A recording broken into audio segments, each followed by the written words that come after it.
हरियाणा के यमुनानगर जिला की रहने वाली एक खातून ने अपने शौहर पर मुबीना लव जिहाद के नाम पर धोखा देने का इल्ज़ाम लगाया है। मुतासिरा खातून ने यमुनानगर के एसपी से मुलाकात की है और इस मामले में कार्रवाई करने का मुतालबा किया है। खातून के मुताबिक 12 साल कबल एक मुसलमान नौजवान ने अपना मजहब छुपाकर उससे शादी की। शादी के बाद उस पर मजहब तब्दील करने के लिए दबाव डाला गया। उसे धमकी दी गई कि अगर उसने अपना मजहब तब्दील नहीं किया तो उसे घर से निकाल दिया जाएगा। मुतासिरा खातून ने इल्ज़ाम लगाया कि उसे जान से मारने की धमकियां दी गई।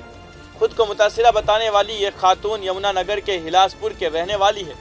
खातून की पहली शादी 2006 में हुई थी। बाद में उसके पहले शौहर का इंतकाल हो गया। औरत को पहली शादी से एक बेटा है। पहले शौहर की मौत के बाद ससुराल वालों ने उसे घर से निकाल दिया। उसके बाद खातून ने एक स्कूल में काम करना शुरू कर दिया। 2011 में उसका स्कूल बस के ड्राइवर के साथ मुआशिका शुरू हो गया। कुछ अरसे मोहब्बत के बाद 2012 में दोनों ने मंदिर जाकर शादी कर ली। खातून का इल्ज़ाम है कि शादी के वक्त नौजवान ने अपना नाम अमन राना बताया था। शादी के बाद दोनों किराए पर रहने लगे।